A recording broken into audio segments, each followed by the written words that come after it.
This is Thursday, June 6th, 2013, and I've completed what is a prototype of a cedar chest to go in the same business as my casket business. And if this can be marketable efficiently, effectively, then it looks like it may be a winner.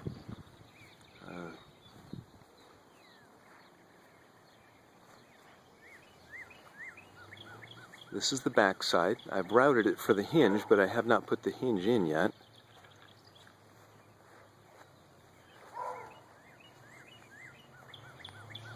It's got one coat of hand-rubbed polyurethane on it now.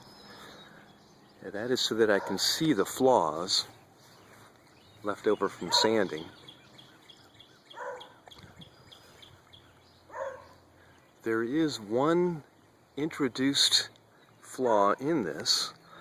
I put it on the back side, and it is here. It is the topmost dovetail spline key. If you can't see it, that is the route for the hinge, that slot.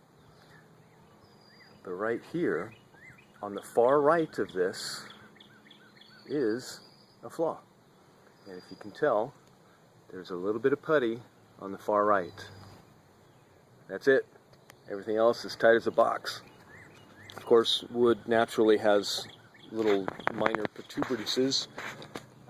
There's one right here in the shape of a V. That's just kind of just the grain being grain. There's discoloration in the wood here. Couldn't sand it off. It goes all the way through. There's kind of another protuberance there. Here's one here. Dark grain going through that board on the top. I don't know if this just is a normal oak, but this oak here has the tiger stripes in it. It's just wood being wood. Can't do anything about that. I haven't sanded this one again or reapplied any polyurethane, so it's got kind of a whitish discoloration here. That's from my jigsaw going across it in my two fingers area, cutting the top off. Oh, let's take the top off. First, let me point out, I guess this might be considered an introduced flaw also. A little bit of glue showing on the very end. Otherwise the corners are tight as a drum. It looks like it's been grown together, it's so tight.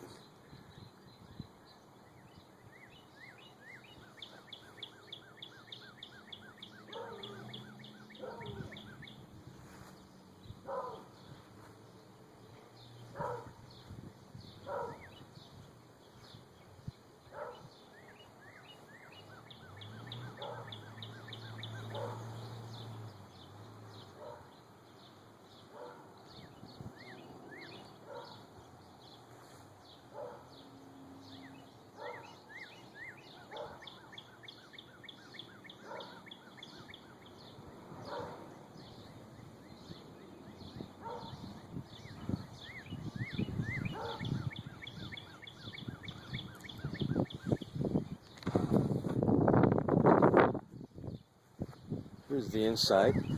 I haven't sanded off the excess glue yet, so you can see some splashed against the side.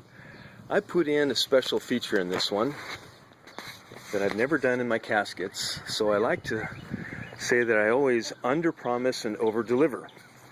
But, surprise, the inside matches the outside. I finished the interior.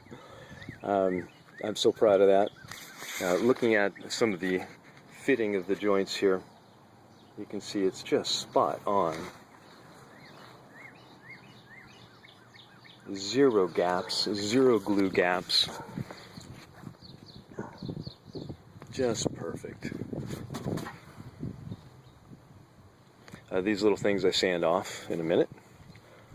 And there's nothing else to say about this one. I hope that that the market realizes that it's a beneficial product for my business and that it takes off and is hugely successful. Oh, I didn't mention I routed the bottom also. I don't do this on caskets because they're so large, but you can barely tell where the bottom starts and the sides start, because the bottom, where my finger is touching, and the side, the bottom goes into the side on all four corners, or all four sides anyway. It is a lifted bottom, so when you lift it up, you can see the same pattern on the bottom, but you can also see how it goes in, so it doesn't rest directly on concrete, keeping a little bit of humidity out of the box. It was a pleasure making this, and look forward to seeing how the market reacts, and if I can make these a lot. End of recording.